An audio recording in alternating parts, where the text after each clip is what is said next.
Hey guys, this is our day 9 of the Great Gilly Hopkins, and we are super close to being finished. I guess I should put it this way. Here's what we have left. Alright, so I'm going to read 20 minutes today.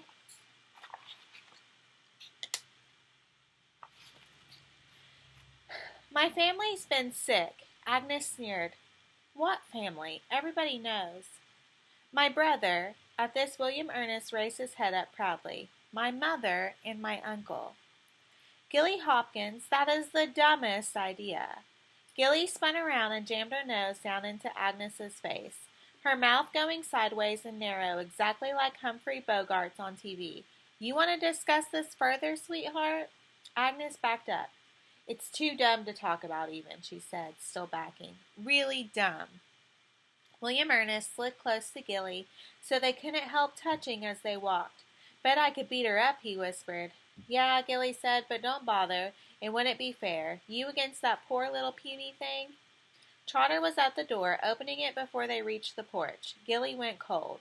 You could tell something was badly wrong by the way the woman's smile twisted and her body sagged. Sure enough, Miss Ellie was sitting on the brown chair. This time the two women had not been fighting, just waiting for her. Gilly's heart gave a little spurt and flopped over like a dead rocket.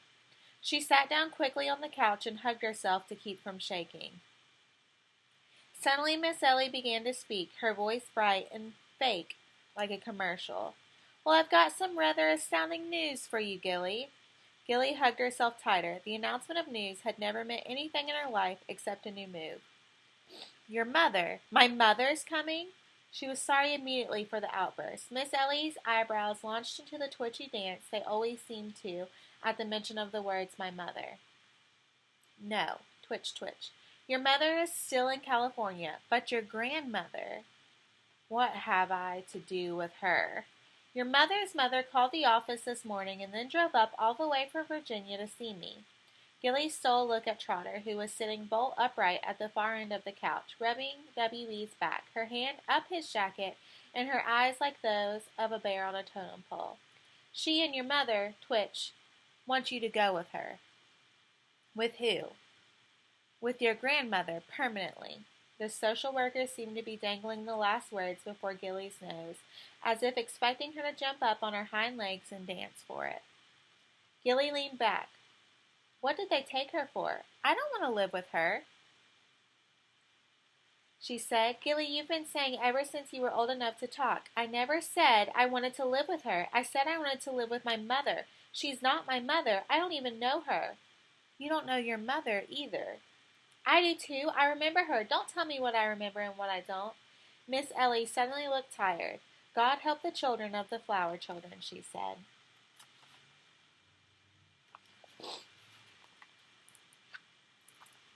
I remember her. Yes, the pretty face grew sharp with tension as the social worker leaned forward. Your mother wants you to go to your grandmother's. I talked to her long distance. Didn't she tell you she wanted me to come to California like she wrote me? No, she said she wanted you to go to your grandmother's house. They can't make me go there. Gently, yes, Gilly, they can. She felt as though the walls were squeezing in on her. She looked around wildly for some way to escape. She fixed on Trotter. Trotter won't let them take me, will you, Trotter? Trotter flinched, but kept on looking, wooden face, at Miss Ellie and rubbing W.E.'s back. Trotter, look at me. You said you'd never let me go. I heard you. She was yelling at the totem pole now. Never, never, never. That's what you said. She was on her feet, stamping and screaming. The two women watched her, but numbly as though she were behind glass and there was no way that they could reach into her. It was William Ernest who broke through. He slid from under Trotter's big hand and ran to Gilly, snatched the band of her jacket and pulled on it until she stopped screaming and stood still. She looked down into this little nearsighted eyes, full of tears behind the thick lenses. Don't cry, Gilly. I'm not crying. She jerked her jacket out of his hands. I'm yelling. He froze, his hands up as though the jacket were still between his fingers. Oh, kid. She grabbed his two fists. It's going to be okay. She sighed and sat down. He sat down next to her, so close that she could feel the warmth of him from her arm through her thigh. It gave her the strength to look up again defiantly. Miss Ellis was looking at the two of them like a bird watcher onto a rare species, but the big woman, Gilly, could see the pain breaking up the totem pole stair. Trotter shuddered to her feet like an old circus elephant. You tell the child what's got to be done. Come on, William Ernest, honey. She stuck out her big hand. We ain't helping here. When he hesitated, she reached down and gently pulled him to his feet. They closed the door behind them, leaving Gilly cold and alone. You seem to have changed your mind about a lot of things. So? So you goofed it, right? Gilly didn't answer what didn't matter. I'd really like to know what you wrote that full letter for. You wouldn't understand. You bet I wouldn't. I don't understand why a smart girl like you goes around booby-trapping yourself. You could have stayed here indefinitely, you know. They're both crazy about you. Miss Ellie shook her long blonde hair back off her shoulders. Well, it's done now. Your grandmother will come to pick you up at my office tomorrow. I'll come about 9 to get you. Tomorrow? Gilly, believe me, it's better. Waiting around is no good in these situations. But I got school. Not even a goodbye for cool, beautiful Miss Harris or silly little Agnes?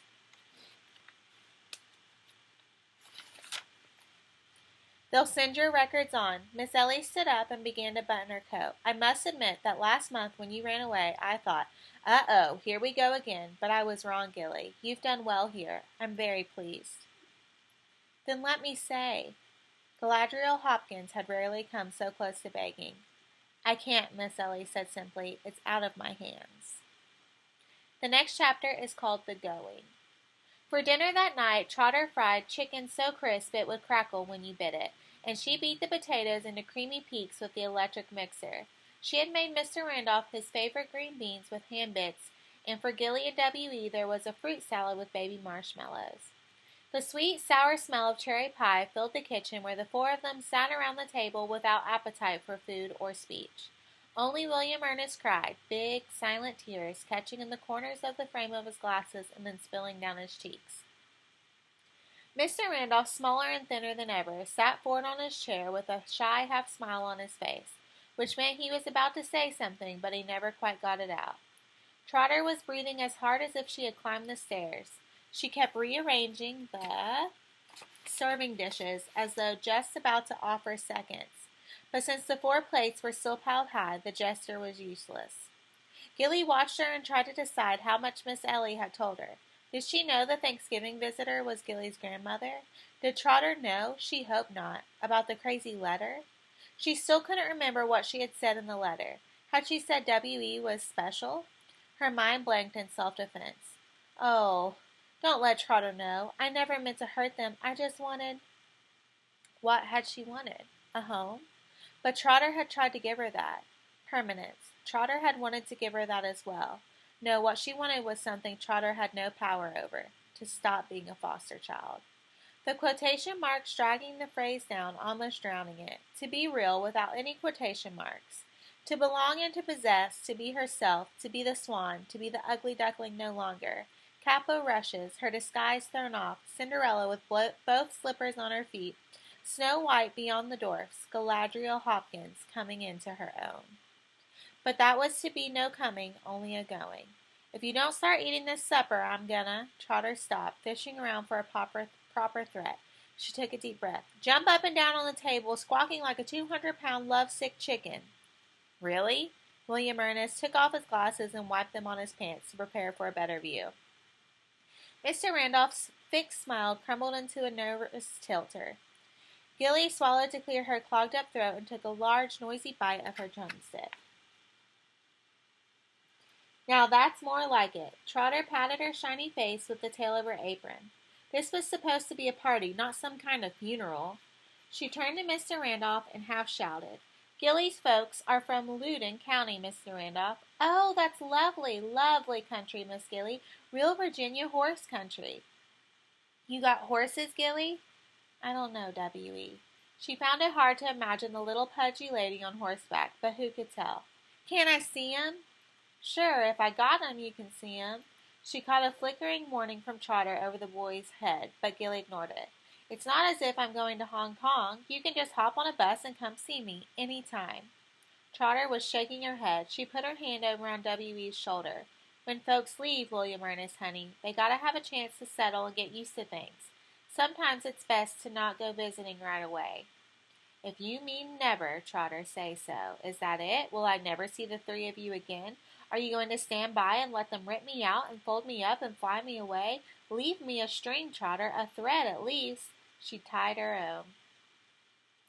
I'll write you, W.E. The mailman will bring you a letter with your name on it, just for you. Me? He said. Nobody else. She looked belligerently at Trotter, but Trotter was so busy making the meat platter and the salad bowl switch places that the expression was wasted. After supper, Gilly did her homework, knowing it was useless that Miss Harris would never get to see the neat figures, row on row. That proved that Gilly Hopkins had met and mastered the metric system. When she finished, she thought briefly of calling Agnes. But what should she say? Goodbye?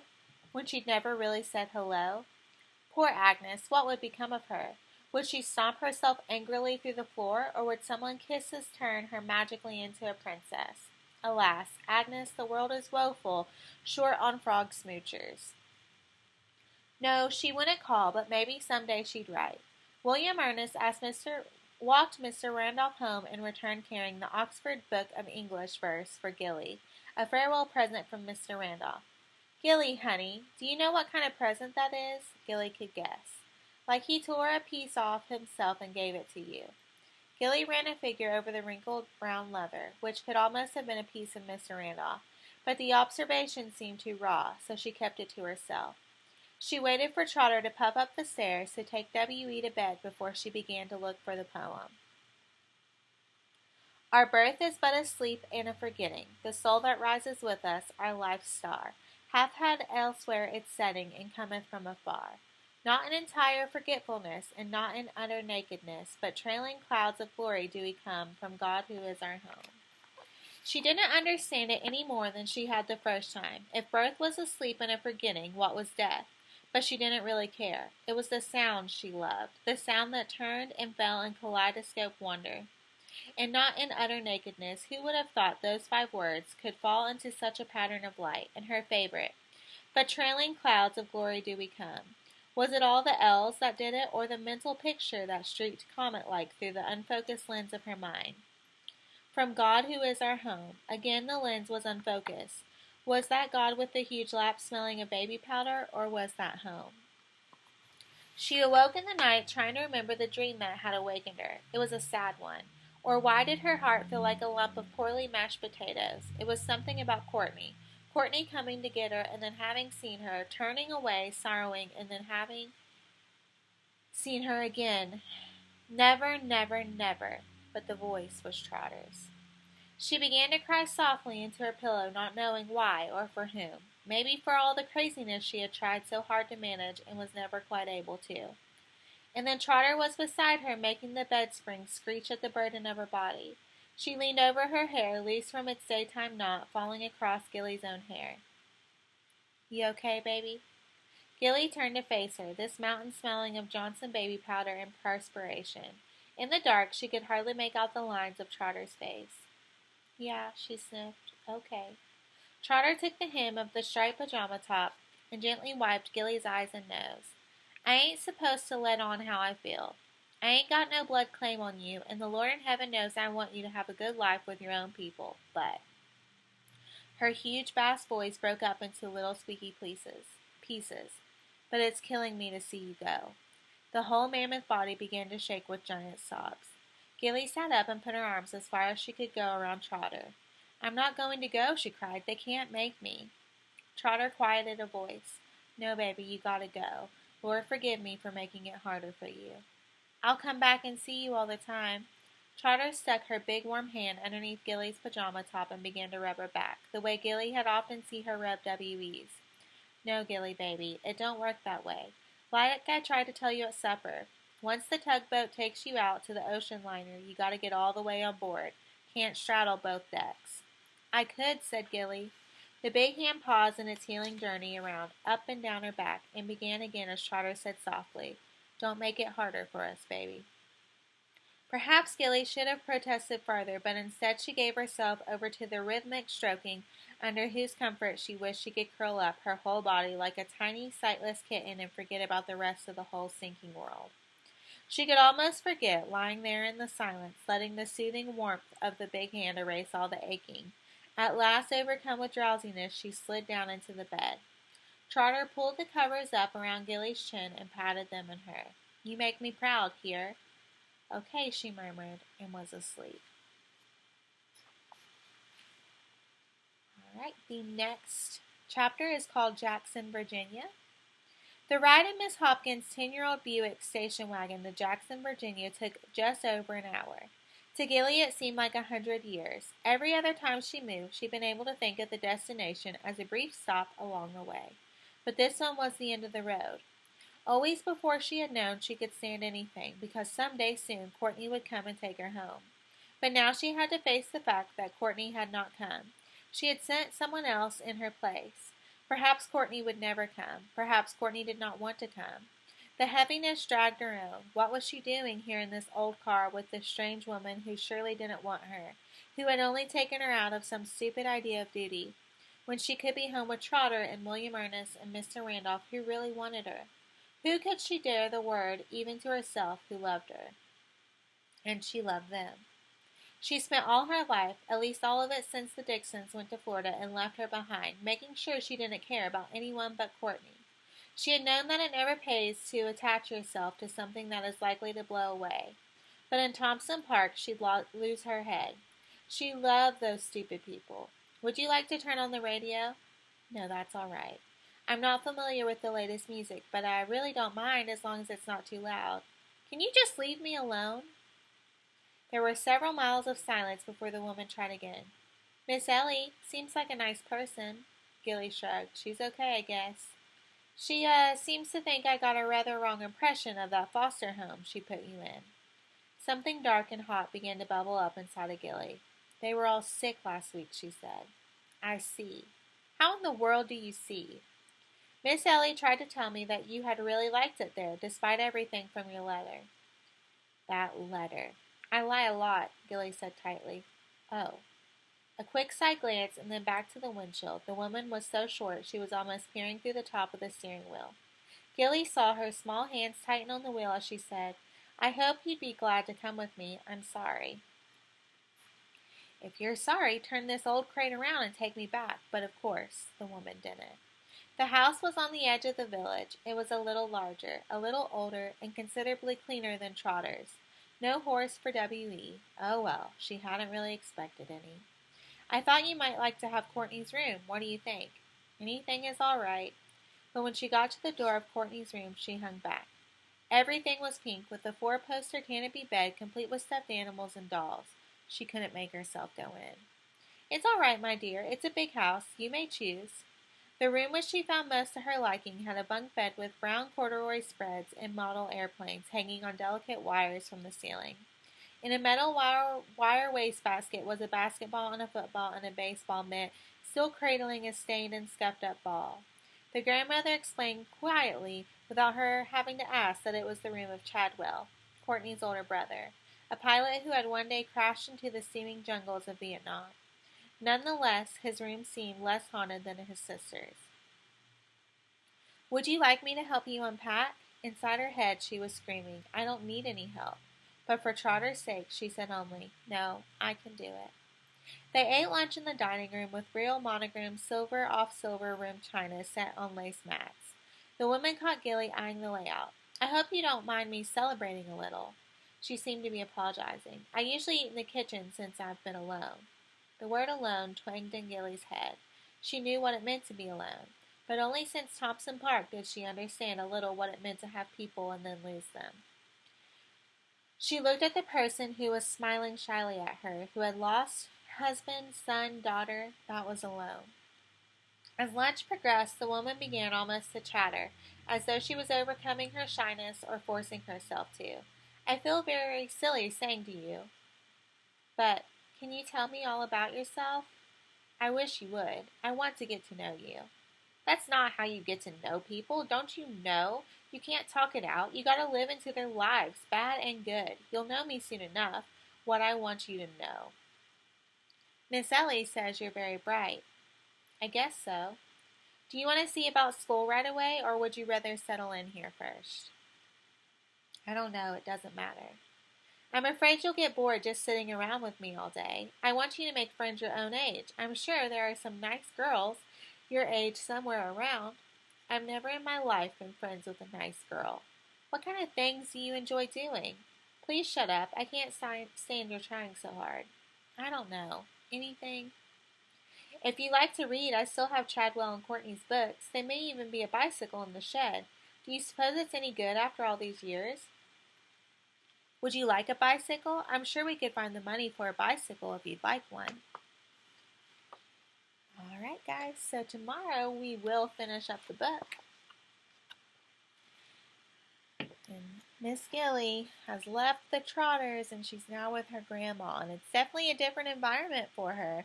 She lives in a big house now and it's just her and her grandma instead of having siblings and the neighbor next door. So we'll see how Miss Gilly does living with her grandma tomorrow. Thank you for tuning in. I hope to hear from you again soon.